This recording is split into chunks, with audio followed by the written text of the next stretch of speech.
okuva gye twatandikira namusanga ali mu karuumu aka nga nange ne mu karuumu aka ne tutandika obulamu ne mwegattako I moved in nga tetunneewasa na kwewasa ne tukohabitinga ne mbeera naye mu bugubi obungi nga room emu kyetisengeri eddiiro nga tusazaamu kateni ate nno nga tetunafuna na kateni twasooka kubeeramu nga tewali ki kateni mukama bw'atyo n'atuwa omukisa ne kateni neekola ki nejja kaakati naawo ne bazimba obulamu ne batoba bombi mukama n'abawa omukisa ne bakola ssente somehow ne babecominga successful.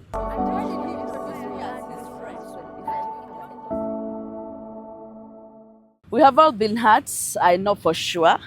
We have been betrayed. Everyone at a certain point in life has been betrayed, and some of you have felt like you have been crumbled, crippled, like someone hurts you to the core, and you feel like, oh manyi nkubulire omuntu oyo saaga kuddamu mulabako, saaga kuddamu muwuliza, saaga kuddamu kwogera na omuntu oyo yannumya ekigenze ewala.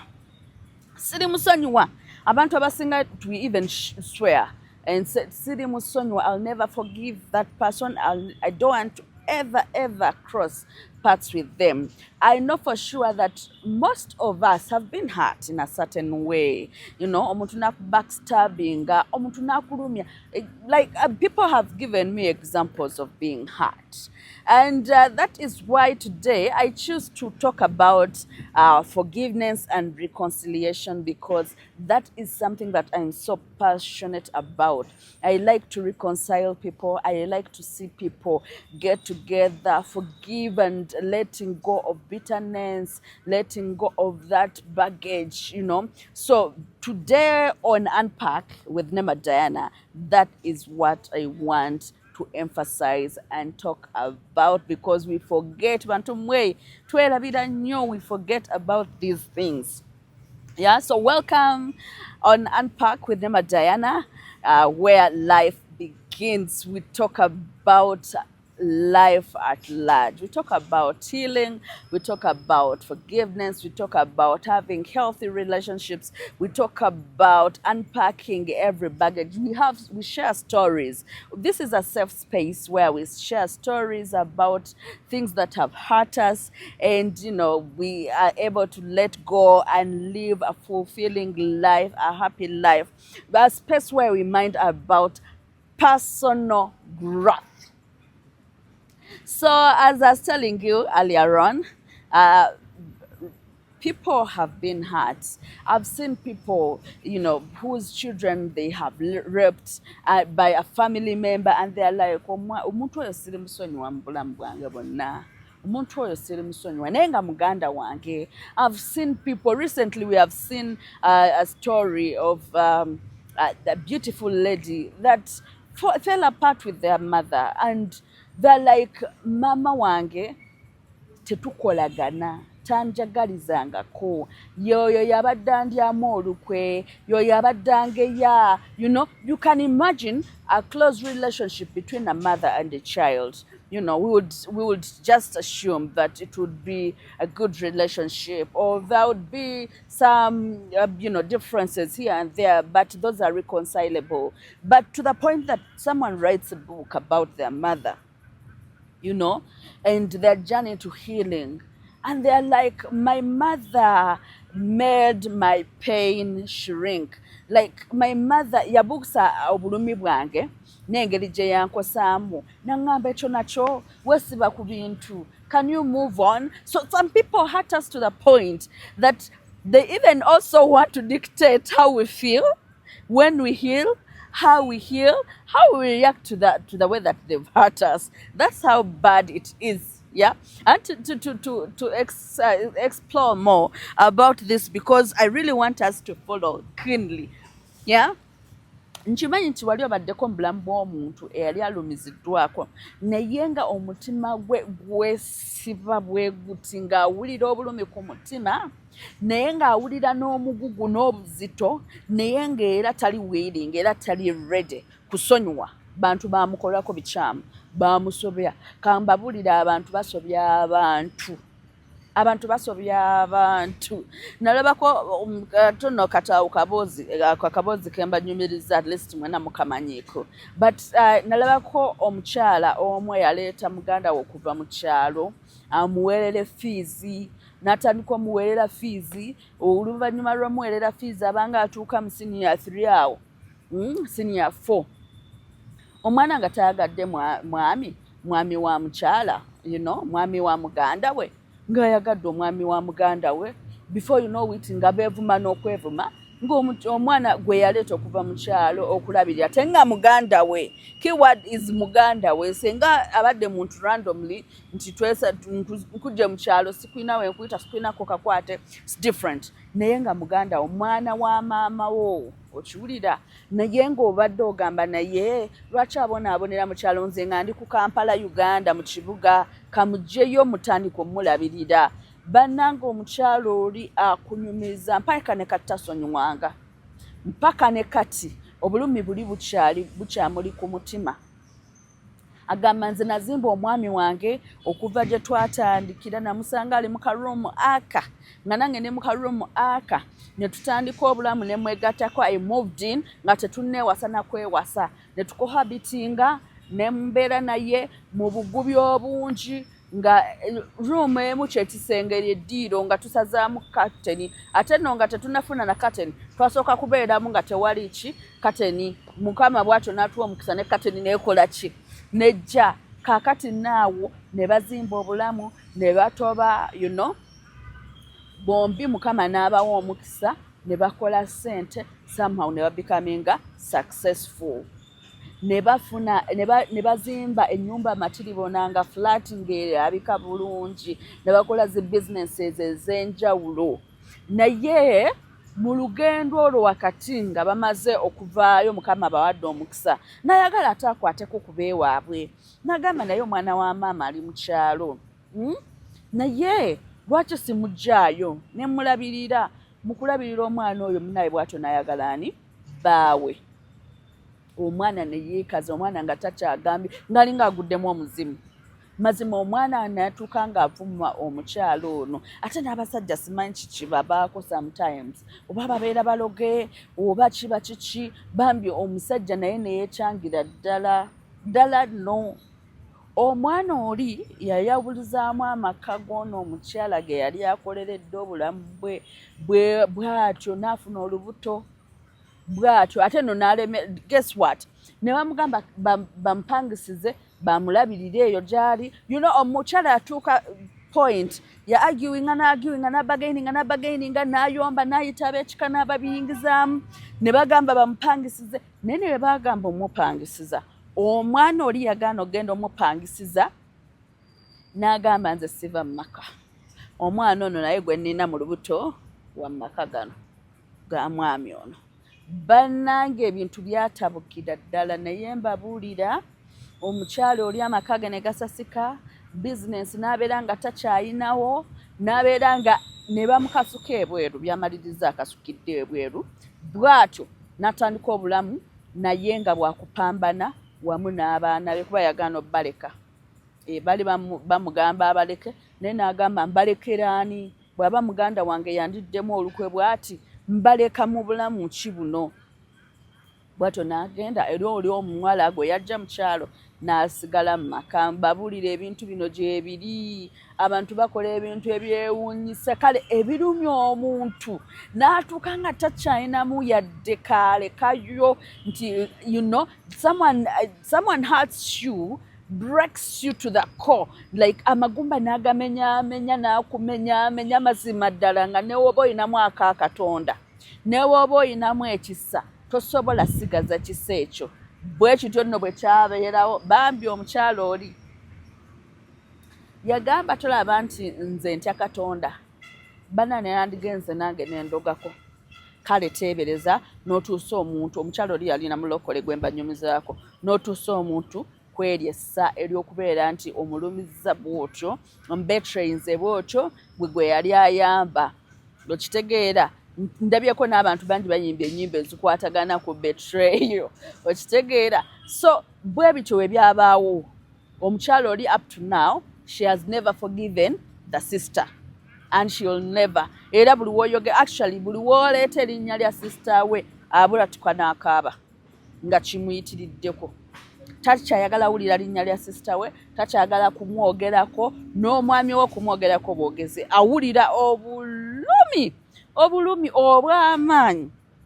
Bonna yabakoowa yabagoba mu bulamu bwe. Kikyentegeeza nti waliwo omuntu akutuusaako obulumi n'owulira nga mu bulamu bwo toyagala kuddamu mwesembereza. Era n'okyawa n'abantu. That's how deep it is. Neweekyawa gwe kennyini actually. Nakuleetera okwekyawa. N'owulira nga weekyaye. N'owulira nga n'abantu bonna in a whole. Obakyaye toyagalyako ddala. Nti omuntu akuleetera okubeera nga tokyesiga. Omuntu akuleetera okubeera nga tokyesembereza. Omuntu akuleetera okubeera nga kintu kye bayita relationship oba oluganda tokyayagalyako ddala yadde okukiwuliza.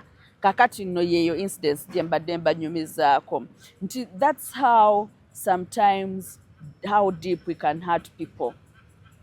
Naye lwaki ndeese ensonga ya reconciliation n'ensonga ya forgiveness? Nti okusonyiwa omuntu kiyamba ffe ebiseera ebisinga. Nkimanyi nti obulumi buba bw'amaanyi, nkimanyi nti kikosa, kizibu nnyo okusonyiwa omuntu. Oli akukwatidde bizinensi wamuteekamu ng'omukozi era naye wamugya mu kyalo. Olu stories zino zibeera ng'ezifaanagana. Omugye mu kyalo omutadde mu bizinensi yo n'agirya n'agimalawo. Oli eyo ku kyeyo n'okola akasente ko n'okasindikira bazadde bo. Akasente ne mukyoto kuzi bazadde bo nno bazadde bo. Wandigambye nti muzadde wo ye muntu akyasinza okukola ki? Okulumirirwa. Naye gwe kankubulya ebintu bingi ebyewuunyisa. Naye muzadde wo n'alya akasente n'akamalawo, oli yakawa muganda weera. Gwe n'obeereyo ng'okola ng'okaweereza, ono n'akawaamu muganda we n'agenda n'awasaamu ki? Omukyala. Ogenda okudda ku kyeyo okutuse n'embeera yonna gye bakuyisaamu, naddala abaana abali mu biyumba by'Abawarabu. Engeri gye babayisaamu toolya bulungi, n'abamu mpulira oluusi temusobola na kufuluma, abalala mpulira musula na mu ttooyi, abalala mpulira abasajja beeyo baagala beegezaamu bakwata lwampaka, ate nga newe weekubira enduulu era gwabeera nga ali mu musango, gwabeera obuzibu ate nga birimu n'okutta. So n'okola akasente ko mu bugubi ate ogenda okulaba gy'okasindisa ewaka maama yasazeewo kakola ki? Kakolera mu muganda wo embaga makunale. Ogenda okudda nga tewali yadde akantu n'akatono. Abalala mbalabye mwesize ba boyfriends, oluusi mwali mwezaalamu abaana n'obeera naye, kakati ate ogenda okudda nga yamuvinga dda on ng'ayina naki n'omukyala omulala. Mujja kunjulira mubirabye wano eno. Omukyala bamuyita Shifa. Yes, atera okukola weewuunyisa omwagalwa we I think. Yeah. So muziraba zi surprises zagezaako okukola naye nga almost 90% of the surprises okiwulira bwe zitabaza abazadde naye nga zabaagalana. Omuntu ali ebweru abeera shocked kubanga agenda okusanga ng'eno omuntu yamulyamu dda olukwe yamuyitamu dda akanaana ng'alina omuntu omulala gwakola ki? Gwalaba oba gwakolagana naye ng'amwewuunya n'omwewuunya amwega. Omuntu yali akweganyeeko nga naye n'ekiro mwayogedde ne ku makya obwedda mwogera n'essaawa eyo nnyini nga mubadde mwogera nga mukyati nga kuyita baby n'akwegaana. So that's how unfair life can be. Obulamu bulumiza ddala nno munnange. Obulamu bulumiza ddala. Abantu balina ensonga nnyingi lwaki emitima gibaluma. Abantu balina ensonga nnyingi lwaki batuuka n'okwetuga. Juzi waneeno waliwo omwami yava ku kizimbe waneeno waggulu wane Kamwokya. N'ava ku kizimbe waggulu nga mugagga n'ayekubawo. N'akomitinga suicide. Naye kiva ku ki? Obulumi obungi nga bukuyitiriddeko nga buli wootunula ne bwogezaako okwogera owulira amaziga ge gajja. Abantu balina obulumi gwe kankubuulidde. Oli ng'atuula nga yakunyumiriza ennaku naawe weerabira ennaku yo. Waliwo tubaddeko awo ng'ogamba bannange nze ndi mu nnaku y'amaanyi. Ndi mu nnaku y'amaanyi obulumi bungi oli naakunyumiriza obubwe n'ogamba bannange nze nno kale ko waakiri oba ali obaddeko ng'okaaba obulwadde n'ogendako emulago n'osangayo ate abali obubi okusinga nga baagaana kufa. So that's how terrible life is. Abantu obulumi bungi ku mutima, osanga abantu beeyogeza, atambula yeeyogeza, atambula ayomba yekka.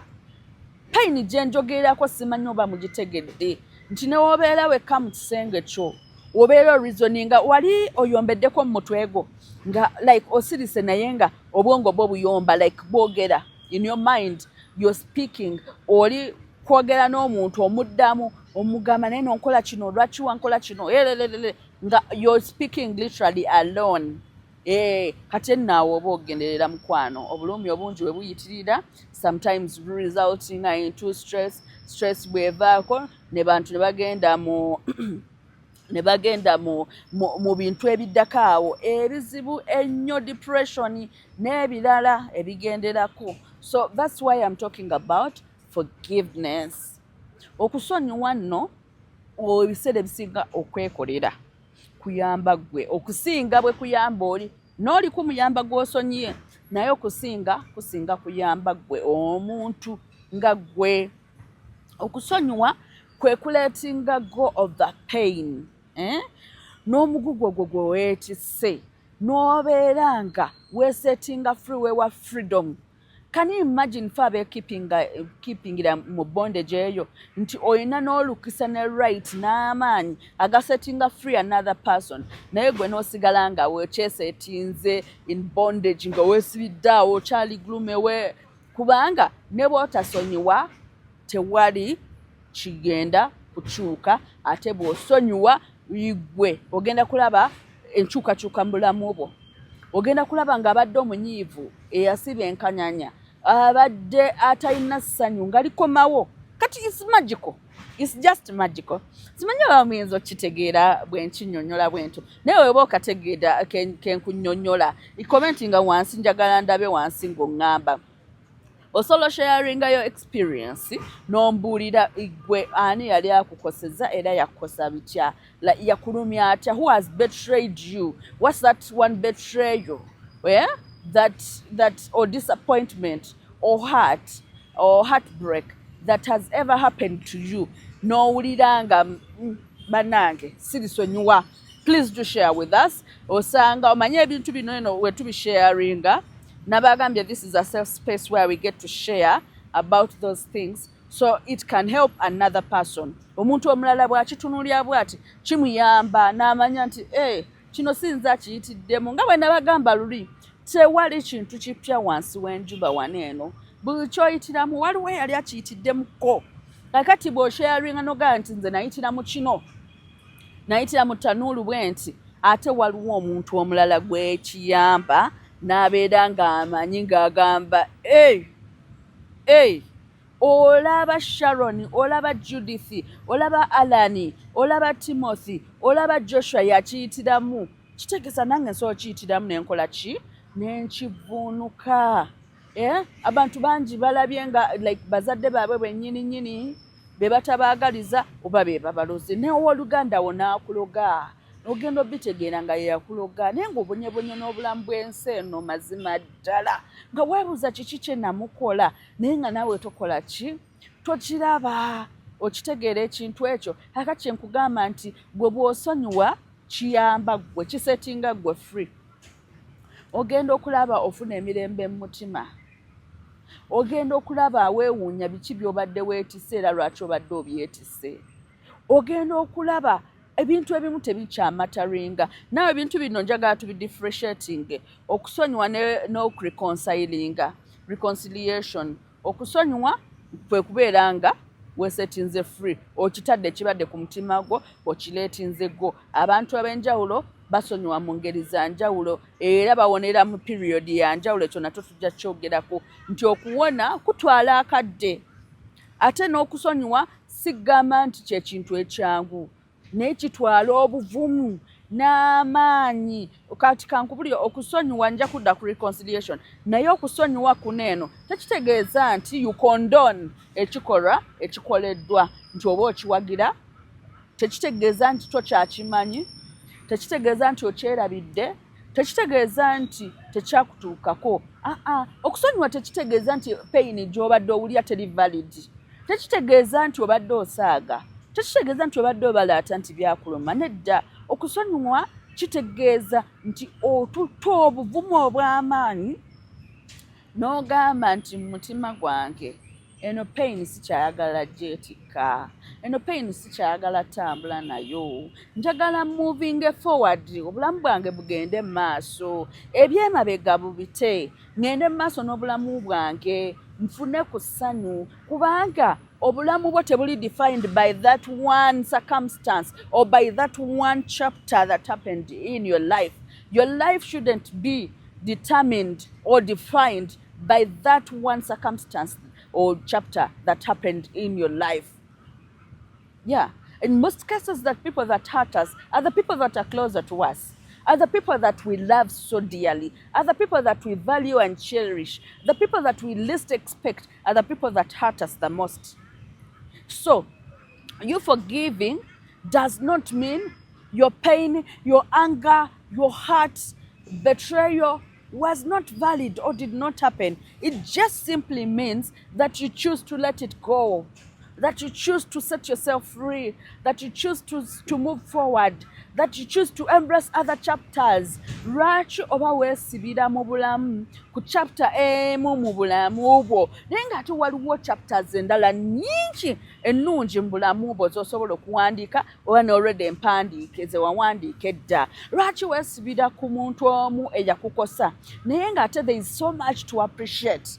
Yeah, there is so much. Does not mean I want you to njagala onfune bulungi. Does not mean that the kind of pain that you felt wasn't real. That the kind of betrayal that you felt was not that deep. It was deep. Yes, it did hurt you. It happened to you. But, however, moving forward, taking another step forward means flying. And you cannot fly with heavy loads. Tosobola kubuuka no flying woine ebizito. You have to fly lighter. So flying lighter means letting go of the things that have hurt you. Simanyi oba mpulira, simanyi oba ntegeera, but you know why I don't want this to be like sagala okiteekeko sira obeere too serious with life. Njagala just obeere ng'omanya nti that is life. That is life. Nti ekintu ekikutuukako kireme kubeera nga kyekisalawo byonna byonna ebigenda mu maaso mula n'okyabwa buli kimu olw'omusajja omu gye bali abasajja 1,000 billions of men gye bali n'okyawa obulamu bwonna obubwo bwe ne wasibira ku muguwa n'osalawo nti ku kino ekikondo kwe siva sigenda kuva ku kino ekikondo so obulamu bwange bwonna bwonna buli determined by this particular event ne weesibira awo. Kale olaba bwe tubeera ababi gye tuli ffe bennyini nnyini. Can you imagine yaba yakukola ekintu yaba agenda mu maaso n'obulamu obwe?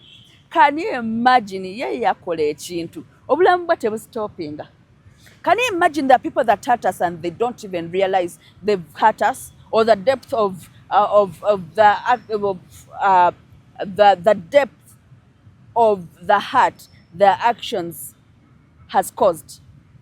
Can you imagine that? Okimanyi nti waliwo omuntu gwe wanyiigira naye nga ye takimanyi nti yakunyiza n'okunyiza? Okimanyi nti waliwo omuntu gwe wanyiigira naye nga ye ali eyo ali abutala yakuvaako dda yakwerabira n'okwerabira nti yakunyiiza? Can you imagine that? So kakati gwe lwaki uba weesibira awantu awamu ne weeteeka mu kayumba n'oteekako ne keegi gwe kennyini n'ogenda ne weeteekerako keegi yo ne weefunira omuguwa n'ogwesibako n'ogukwata n'ogusiba ku nkono n'ogamba nze wano sivaawo nemedde wano kyannuma nnyo sirivaawo sirikivaako kyannuma nnyo sirikivaako. So when you let go oba bw'osonyiwa obulamu bwo bugendera ddala maaso. When you let go there is the level of stress that goes off of you.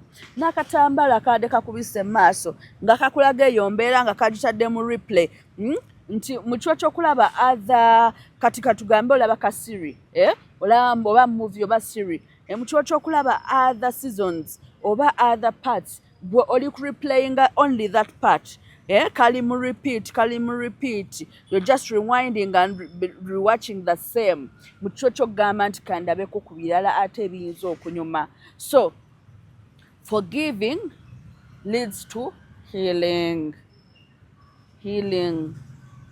N'owonyezebwa mu mutima gwo munaye oba okyekolera oba tokikoledde oli omuntu omulala oba abantu abalala bakumanyi oba okyekoledde era obulamu bwo tebusigala kyekimu. Bw'oba wali osonyiyeeko omuntu mbuulira tekawaawo mbuulire kyali kitya era wawulira otya when you let go of someone and you forgive them kyali kitya. Kakati nno sometimes n'okusonyiwa tekukoma just gwe kusonyiwa muntu. Sometimes it even means taking a step forward to go to them and letting them know that I have forgiven you. Now that is the hardest. Kubanga abantu abamu basobodde okusonyiwa ne beesonyiwa ne bamovinga forward chapter eyo y'obulamu bwabwe ne bagikola ki ne bagireka emabega ne beefreeinga ne bagenda maaso n'obulamu. Naye ekyo kyasinze obuzibu kwe kusonyiwa ate n'olumba omuntu oyo yakola ekintu ekikyasinze okukuluma mu bulamu bwo n'omulumba n'omugamba ssebo Dave nsaba kunsonyiwa naye nange nkusonyiye kyewankola. Ekintu ekyo kizibu nnyo.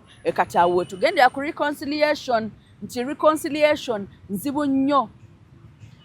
You can forgive and let go nekikomaawo, but you cannot reconcile unless you have forgiven. Simanyi oba kategerekese nti osobola okusonyiwa omuntu gwe kennyini mutima gwo ne weebulira n'ogamba omuntu oyo yantuusaako obulabe bw'amaanyi yankola bubi nnyo naye musonyiye mujje musonyiye. Yes, ntaddewo healthy boundaries, tajja kuddamu kunnumya, tajja kuddamu kunkosa naye musonyiye. Naye going ahead to reconcile with that person means nti osonyiye ate otute steps n'oyogerako naye n'omugamba ekintu kye wankola kyannuma nnyo and now this is how you reconcile with someone. Nti obeera ne honest conversation with them n'obabulira the depth. That is if they are willing. Nga bwe nabagambye waliwo abantu abatulumya n'akulumya nnyo naye n'abeera nga tafaayo. Omulala n'akulumya nnyo n'anafuya obulumi bw'oyitiramu n'agamba ako kokka weesiba ku buntu obutono. Lwaki weesiba ku buntu bwe wandibadde ng'osobola okwesonyiwa n'omovinga forward. Kakati kisinziira the nature of the person eyakola obubi oba gwe wakola obubi bw'ogenda okulumba mwogeremu naye. Ali willing to reconcile?